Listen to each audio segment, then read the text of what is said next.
শুভ নববর্ষ সবাইকে। আসসালামু আলাইকুম, welcome back to my new video. আজকে শুভ নববর্ষ, বৈশাখের প্রথম দিন। আর আমরা বাঙালিরা আসলে ওই বাংলা মাসের হিসাব কিন্তু করিই না, শুধু এই 14ই এপ্রিল যে পহেলা বৈশাখ এটাই সবাই আমরা মনে রাখি এখন।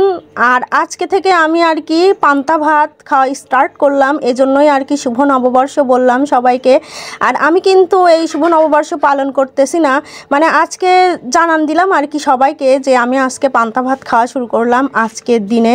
আর আমি কিন্তু শুভ নববর্ষ পালন করতেছি না যে এখানে যে পান্তা আর ইলিশ খাচ্ছি না, কিন্তু অনেকেই আবার ভাববে যে ইলিশ কেনার টাকা নাই এই জন্য হয়তো মানে বলতেছে না। না, এটাও হতে পারে যে যার ইচ্ছা যেটা ভাবতে পারেন, সেটা আমার সমস্যা নাই। ইলিশ মাছের যে দাম আর কি, তো এই জন্য আর কি। আর আমার ইলিশ মাছ এত দামি মাছ আমি পান্তা ভাতের সাথে খেতে প্রেফার করি না, সেটা পোলোয়ার সাথে যায় আর কি। আমার মতে পান্তা ভাতের সাথে ইলিশ খেয়ে শুভ নববর্ষ পালনের কোনো প্রশ্নই আসে না, এজন্য আর কি আমি এটাই বললাম।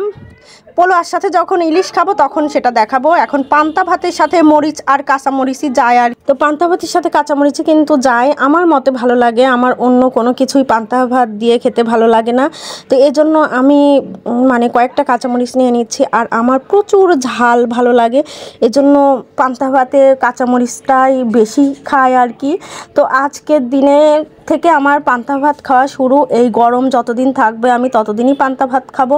তো বৈশাখ মাসের প্রথম দিন থেকেই আমি খাওয়া শুরু করি প্রত্যেকবারই, তো এবারই বা অন্য রকম হবে কেন। আর আমি ইলিশ এখানে প্রেফার করি না, তাই আমার বৈশাখ আর কি বলেন আর পান্তা দিন আমার কাছে বৈশাখ দিন না, আজকে আমার পান্তা দিনের মুখে ভাত আর কি যেটা যেই বলে। আর তোমরা কে কে আমার মতো এই পান্তা ভাত কাঁচামরিচ আর পেঁয়াজ দিয়ে খেতে পছন্দ করো? তো পেঁয়াজ অনেকেই কিন্তু খেতে পায় না, যেমন পেঁয়াজ আমারও ভালো লাগে না।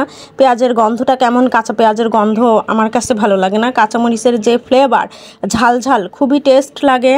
তো আমি আজকে সকালটা শুরু করলাম এই পান্তাময় দিন আর কি। তো আজকের থেকে আমার পান্তাময় দিন শুরু হলো।